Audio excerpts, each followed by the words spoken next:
What do soldiers feel on the front line when they're close to death? When there's bombardments happening, when they're in the middle of a mission, where they feel like they're not going to make it out? We have all had a situation in our lives where we felt like we were about to die. Either it was close or it was anticipated, like you're standing on the edge of a cliff or a skyscraper. You get this feeling of fight or flight. Well, soldiers have it a little bit different. It is part of the job, what you signed up to do. Right when you step off to go on an operation, you know the inevitable. There is a strong come up of adrenaline as you get closer to the front line. Your brain can tell you how close you are just based on the adrenaline that's being pumped into you. You've been trained, you've planned for this mission, you were prepared as much as you can be, and your commanders believe you are fit enough to conduct that job and finish that mission, despite the harm that might come your way. So involved with that adrenaline spike that you get, you also get a feeling of preparedness. But anybody who's stepped into a ring before will tell you the same. The aloneness that you'll feel. You will feel alone. Despite you being with your friends, you'll feel the entire battlefield. You were just one small soldier with maybe a big task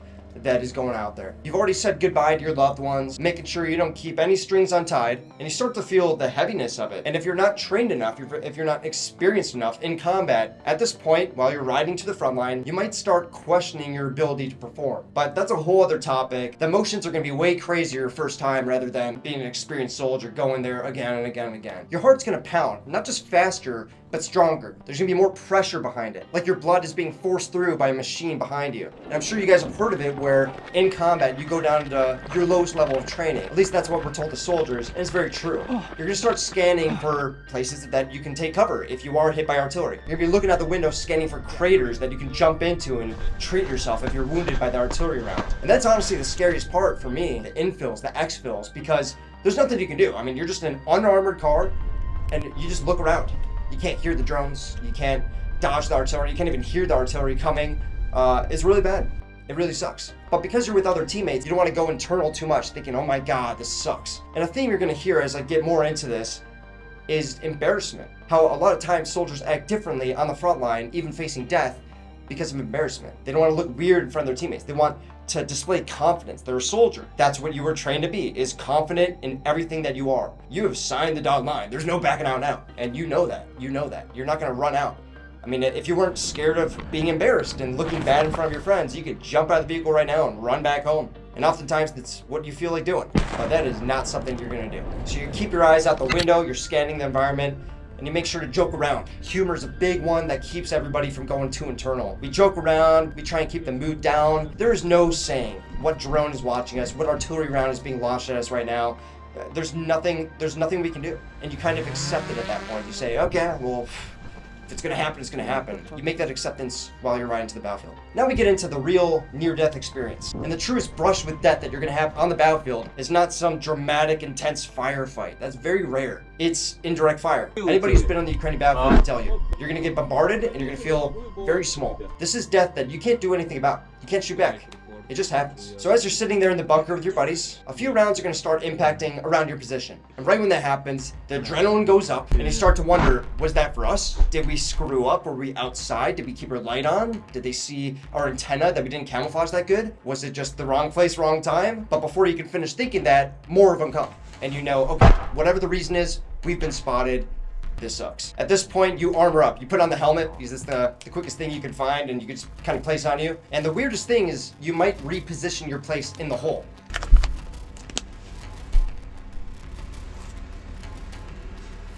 Yeah, bro. Battle up, bro. You're sitting in this tiny hole and you start thinking, what is the trajectory of that round? They're facing that way, and if the round impacts, it's gonna hit that end, which means I want to be in this corner of the room. You're gonna start thinking things like that, really strange things that probably won't save you, but your brain is just trying to find a way out of certain death because it feels like you're gonna die. Your brain on adrenaline slows time down. It works at 110%, and because of that, you see everything almost in slow motion, and your imagination goes wild. You can picture, almost hallucinate explosions happening inside that bunker. You can see the explosions rise and where the shrapnel is gonna go, and your brain sees that imagination and it acts on it. It tells you, go in that corner right there. Go in that corner, you're gonna be safer there. It's very strange. If it gets really bad, you might hide underneath a bunk or a dirt wall. You're trying to outsmart physics. You're gonna see how the roof of the building house is gonna fall down. Oh, that plank of wood is gonna come this way, and it's very strange. And in those moments, Your mind lies to you. It tells you you could have stayed home. Here you are, 5 kilometers deep into the front line. What are you doing? Why did you have to come here? Why couldn't you have just stayed home, been with your girlfriend, been with your family? It seems so much sweeter in that moment. Like, oh, I would have just enjoyed a sandwich right now. Like, if you were teleported from that situation of being bombarded to your family, to your friends, to your loved one, you know exactly what you would do. You'd hug them tight, you get the best coffee in the world, you eat a sandwich, you just feel alive, you feel amazing, and like you'd never take life for granted ever again. But the truth we all know is that fades, and that's why soldiers come and go from the front line so much. You know that that's not the truth. Like, I was back home for 20 years, and I took it for granted. You know, it's not like the grass is greener. It looks greener in that moment, but you get over there, and after about a week, it kind of wears off. It wears off after a couple days, and you're like, okay. I guess there is a reason I signed the dotted lines and I did come out here. But nonetheless, back into the brain stuff, I'm really curious about it. From what I experienced, it slows down time. It feels like time is stretched. You feel every millisecond.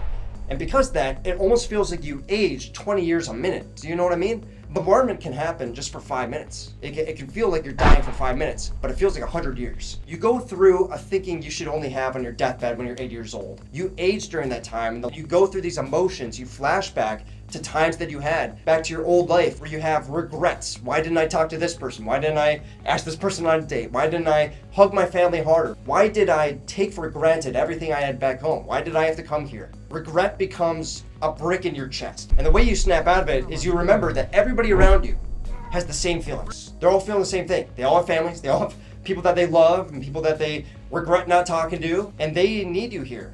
They can't have you locked inside your head being internal. They need you in this moment to be strong. So you push down on those feelings, you lean in, and you wait. As you're sitting there, you hear the launch of the shell, and a couple seconds later, it impacts next to your position. You flinch, you make yourself smaller, but not all the way. Again, when it comes to embarrassment, your brain instinctively goes into the fetal position when it is scared. When it thinks you're about to die, it wants you to go into the fetal position.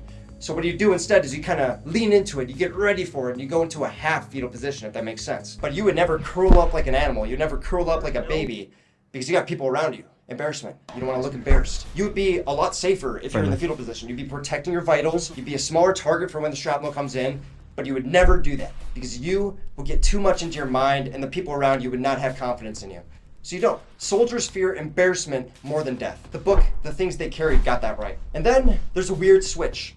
The bombardment stops. Not because you did anything, you didn't shoot anything down, it just ends. You have 15 minutes of nothing. And you spend that 15 minutes waiting for the next shell to come. When is it going to come? But it doesn't. And over time, after about 10 minutes, 15 minutes, somebody's going to stand up. Maybe it's you, maybe it's somebody else, and they're going to stand up in an act of defiance, in an act of confidence, of being a soldier. They're going to stand up and walk to the trash can, throw something in, come back and sit down again. And they do it because they want to show their confidence. They do it to bring you out of being internal. You got internal, you were thinking about your family, the regrets, you were thinking, oh my God, where am I going to hunker down in? And they want to get that out of your mind. They know that they were just feeling it. And by doing a simple act like throwing something in the garbage, going and checking the battery on the drone or whatever it is, that does so much. And then the jokes start coming in. These guys start joking. You're like, oh man, that sucks. Oh geez, I hope it doesn't happen again. Or maybe you start joking in a weird way saying, now I'm kind of bored, because the adrenaline starts to wear down after 15 minutes. It goes away after a bit. And you honestly start thinking, I wish it would come again. Because you felt alive, you felt like you were in it. And when there's 15 minutes of nothing, you're like, why? Why do they stop? Or are they thinking something more? It's your mind is constantly racing. The jokes and the humor really, really helps. That's not close, man. Everything's okay. We're in it. This is what we signed up for. We're gonna do it, and we got a task to do. Let's keep it up. You survived this bombardment. This means the enemy didn't finish the job. They couldn't finish the job. They couldn't get you. You are still in the fight. You're alive, and you can make it through this. What is the cost of all this? The cost is that it ages you. As I said, you live in slow motion in those moments. You go through regrets. You go through deep feelings. I have changed my entire life path based off of missions before. I go on a mission and I think, oh my God, I should have built a van. I should have went home and talked to that girl. I should have taken more time to call my family. And you change your life in that moment. You change it. Each time a round comes in, you think, I want it to be quick. I don't want to be stuck thinking about my regrets as I'm bleeding out. But regret is going to find you anyway.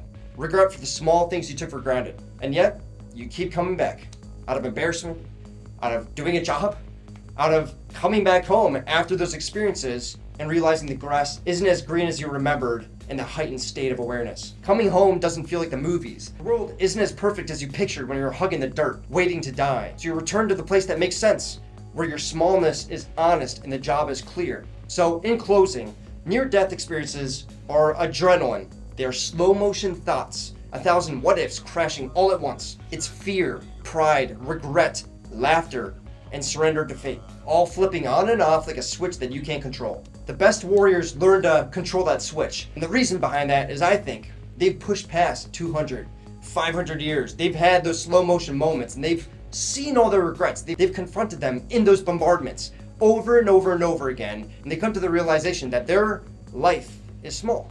It's theirs, but it's small. And if they're gonna die right then, they're gonna die. And there's nothing you can do about it. The grass is not greener over there. I am here. Yeah, it would suck to die right now. I've got regrets. I signed on those dotted lines and I am here and I am living. I am alive right now. I'm thinking. And I will continue to think and be alive in this war zone until I'm not. Sometimes when you see those warriors, they might look reckless and dumb. Why aren't they going down? Why aren't they reacting to artillery? Why aren't they going to the prone? But every time you're going into the prone, when you're reacting to every artillery round, you are feeding into your brain saying you are going to die. And yourself as a soldier, you were put there to be confident, to kill the enemy. And it's a very strange thing to have to constantly feel like a cornered rat or a beaten dog, and then 15 minutes later, I'm back into it. I'm confident, I'm ready to kill them.